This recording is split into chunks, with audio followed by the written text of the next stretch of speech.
Hello friends, आज का हमारा टॉपिक है mental health nursing and terminology use. ये हमारा यूनिट सेकेंड है, जिसका ये फर्स्ट टॉपिक है यूनिट सेकेंड का। अगर आप चैनल पे नए हैं तो चैनल को सब्सक्राइब कर लें, क्योंकि आपको मेरे चैनल पे अकॉर्डिंग टू सिलेबस आपको यहाँ पे लेक्चर वाइज वीडियो मिलेगी। तो आपको वीडियो में लास्ट तक रहना है, वीडियो लास्ट तक देखनी है। इसमें हम टर्मिनोलॉजी भी देखेंगे, 10-15 टर्मिनोलॉजी भी देखेंगे, बट उससे पहले हम देखेंगे मेंटल हेल्थ नर्सिंग, जिसमें इसका डेफिनीसन पूछा गया है। डेफिनीसन जानने से पहले हम जानेंगे कि साइकेट्री क्या होता है। It is A branch of medicine that deals with the diagnosis, treatment, prevention of mental. एक ऐसी ब्रांच होती है मेडिसिन की जिसमें कि हम डायग्नोस करते हैं, ट्रीटमेंट करते हैं, प्रिवेंशन देते हैं। किसको? मेंटल इल पर्सन को। जो मेंटली डिसऑर्डर होता है, जिसको कोई मेंटली डिस्टर्बेंस होता है, उसको हम जो डायग्नोस ट्रीटमेंट देते हैं, उसी ब्रांच को हम साइकेट्री बोलते हैं।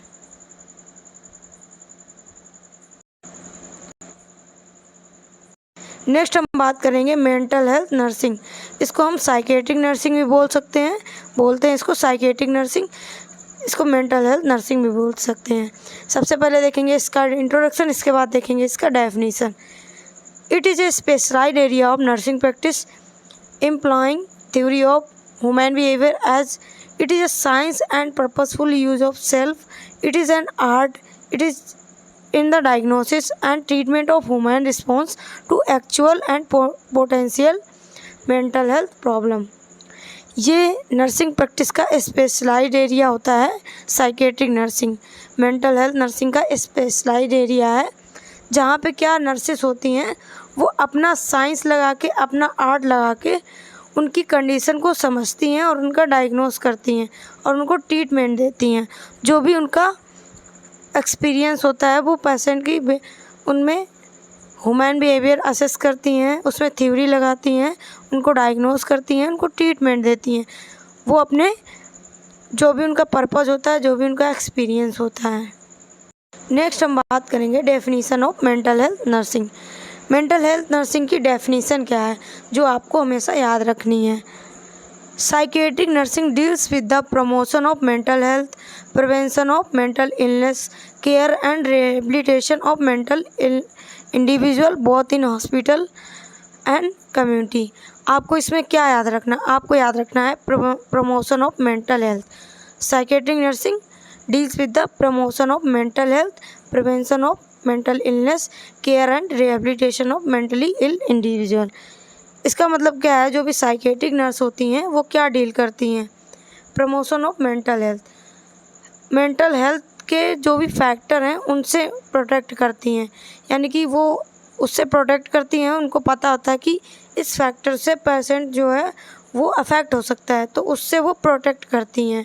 प्रिवेंशन ऑफ मेंटल इलनेस, और उसके रिस्क फैक्टर से प्रिवेंट करती हैं कि उसको मेंटल इलनेस ना हो। केयर एंड रिहेबिलिटेशन, अगर किसी को मेंटली डिसऑर्डर हो भी गया है या मेंटल इल पर्सन है, उसको केयर देती हैं, उसको रिहेबिलिटेट करती हैं। रिहेबिलिटेशन का मतलब उसकी जो डिजीज़ कंडीशन है उससे उसको नॉर्मल कंडीशन में लाना, जैसे वो पहले था। वो चाहे हॉस्पिटल में उसको केयर दे सकती हैं, वो कम्युनिटी में, वो किसी भी जगह वो केयर दे रही हैं, तो वो मेंटल हेल्थ नर्सिंग उसका डेफिनीशन होगा। Definition of mental health nursing. बहुत सारी नर्सें ऐसी हैं जो कम्युनिटी के लेवल पे काम करती हैं, लोगों को एजुकेट करती हैं और उससे प्रोटेक्ट करती हैं, प्रमोशन देती हैं मेंटल हेल्थ का। तो वो चाहे हॉस्पिटल हो चाहे कम्युनिटी हो, हर जगह साइकेट्रिक नर्स उनका हेल्प करती है। नेक्स्ट हम बात करेंगे टर्मिनोलॉजी की। जैसा कि आपने टॉपिक में देखा होगा, उसमें मेंटल हेल्थ नर्सिंग की डेफिनीशन पूछी गई है और उसमें टर्मिनोलॉजी पूछी गई है। पहला है अफेक्ट। अफेक्ट का मतलब क्या होता है? ए short lived emotional response an idea और एन इवेंट। कुछ ऐसी चीज़ें होती हैं जो पेशेंट के जो भी उनका व्यवहार है उसको चेंज कर देती हैं, उसके लाइफ में असर डालती हैं शॉर्ट टाइम के लिए। वो कोई भी रिस्पॉन्स हो सकता है, वो उसकी आइडिया और इवेंट वो अफेक्ट करता है, कोई भी पर्सन होगा उसके व्यवहार में। नेक्स्ट है एजिटेशन। एजिटेशन का मतलब क्या है? आप अगर किसी की तरफ देखा थोड़ा परेशान है तो आप देखकर कह सकते हैं कि वो। नेक्स्ट हमारा वर्ड है एजिटेशन। एजिटेशन का मतलब क्या होता है? Presence of anxiety with severe motor restlessness. Agitation का मतलब ये है कोई भी पर्सन होगा वो आपसे कोई चीज़ छुपाने की कोशिश करेगा जिससे वो परेशान होगा। उसके अंदर एंजाइटी तो प्रेजेंस होगी बट वो उसको छुपाने की कोशिश करेगा। बट आपने अगर किसी की तरफ देखा है वो थोड़ा सा भी परेशान दिख रहा है, वो छुपा रहा है बट आप उसको नोटिस कर रहे हो तो उसको एजिटेशन बोलेंगे। जैसे कि गवर्नमेंट ऐसे बहुत सारे रूल लाती है जिससे कि पब्लिक को एजिटेशन होता है, वो परेशान होती है, वो सड़क पे आके स्ट्राइक करती है। कुछ ऐसे बिल पास होते हैं जिससे लोग सेटिस्फाइड नहीं होते हैं। नेक्स्ट टर्मिनोलॉजी है एग्नोसिया। क्या है agnosia? Loss of comprehension of auditory, visual और other sensation although the sensory sphere in intact. इसमें क्या है, जो ऑडिटरी विजुअल है वो इसमें लॉस हो जाती है। जैसे कि कोई भी फैमिली मेम्बर है, अगर कहीं से कैट की आवाज़ आ रही है, ठीक है, और उसका फैमिली मेम्बर ये बोलेगा कि ये कैट की आवाज़ है, तो वो नहीं जान पाता है कि ये कैट की है कि ये डॉग की है। बट वो पहले से जानता है, बस वो उसको समझ में नहीं आता है कि ये किसकी आवाज़ है। जैसे कहीं से आवाज़ आ रही है तो उसने सुना बट उसको ये नहीं पता कि ये वॉइस किसकी है। तो अगर किसी फैमिली मेम्बर ने बताया कि ये कैट की आवाज़ है तो वो नहीं जान पाता है। नेक्स्ट है अथेजिया।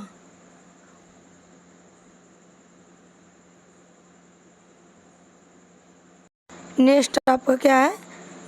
अथेजिया। इसका मतलब होता है motor restless inability to sit. जो भी ऐसे पर्सन होते हैं वो एक जगह नहीं बैठते हैं, वो चलते रहते हैं, कुछ ना कुछ मूवमेंट करते रहते हैं। यहाँ तक कि जो वार्ड में एडमिट होते हैं पेशेंट, वो चलते रहते हैं वार्ड में। और जो भी हेल्थ केयर प्रोवाइडर होगा उसको चलते चलते उसके साथ में बातें करना पड़ता है। नेक्स्ट है apathy.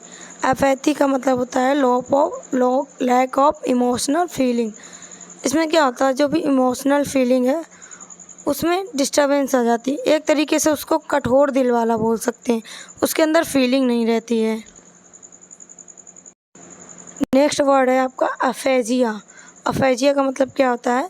Absence impairment of the ability to communicate through speech, writing, sign due to dysfunction of brain centre.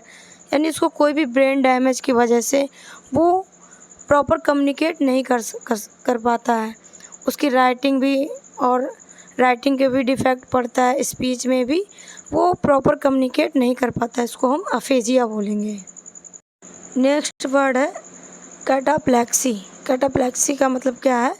Temporary loss of muscle tone and weakness precipitated by the variety of emotional state.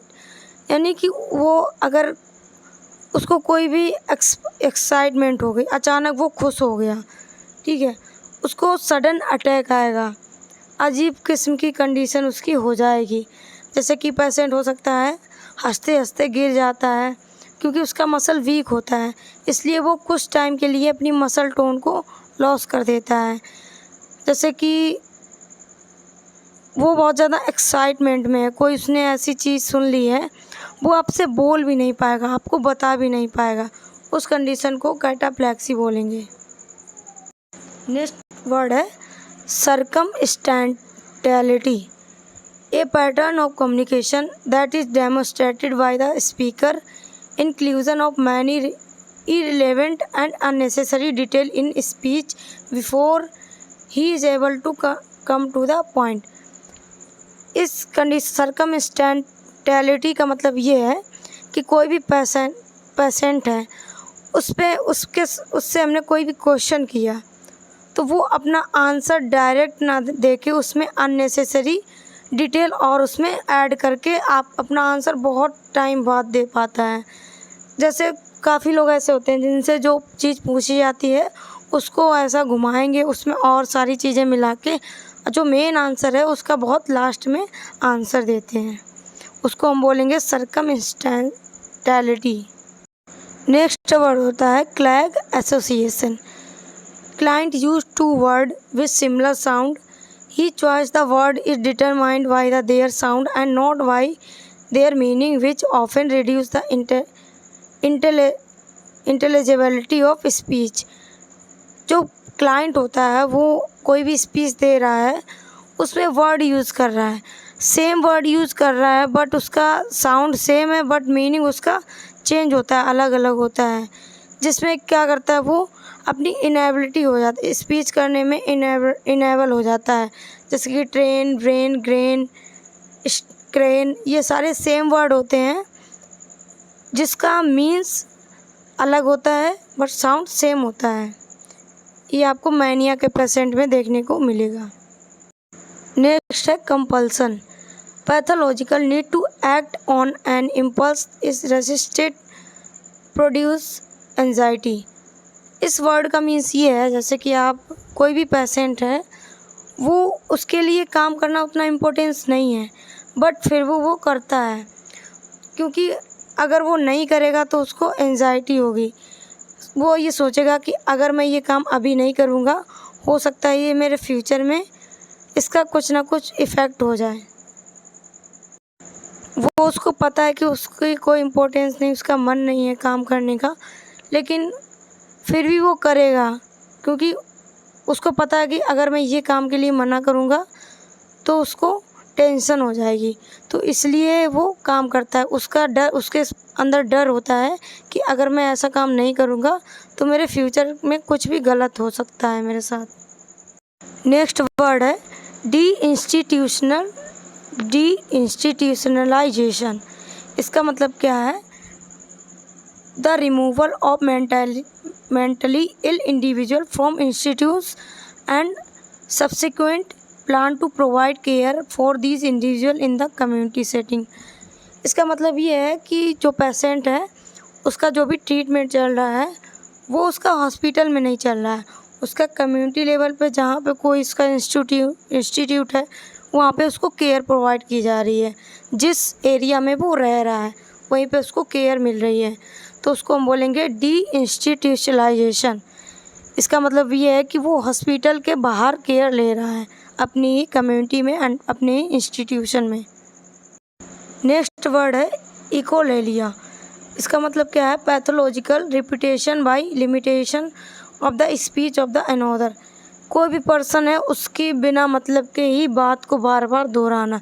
जैसे कोई सामने वाला person है, उसने कोई भी बात बोली है तो वो नेक्स्ट जो पर्सन है वो उसको बिना मतलब के ही बार बार उसको दोहरा रहा है, जिसको बोलेंगे इकोलेलिया। नेक्स्ट है echopraxia. Pathological repetition by imitation of behaviour of another. सामने वाले पर्सन का हम जो बिहेवियर रिपीट कर रहे हैं, जैसे वो बात करते टाइम अपने हाथ को किसी भी तरीके से मूवमेंट कर रहा है, तो वो पर्सन, उसको पता नहीं होता है, फिर भी उसका बिहेवियर है वो उसको रिपीट कर रहा होता है, बट उस पर्सन को नहीं पता होता कि मैं जो वो मूवमेंट कर रहा है वही वो कर रहा है। नेक्स्ट टर्मिनोलॉजी है फ्लैट अफेक्ट। इसका मतलब क्या है? एब्सेंस और near absence of any sign of affective experience, voice monotone, face immobile. Flat affect का मतलब क्या होता है कि आपके अंदर क्या चल रहा है वो नहीं दिखाई देता, आप उसको दिखाना नहीं चाहते हो।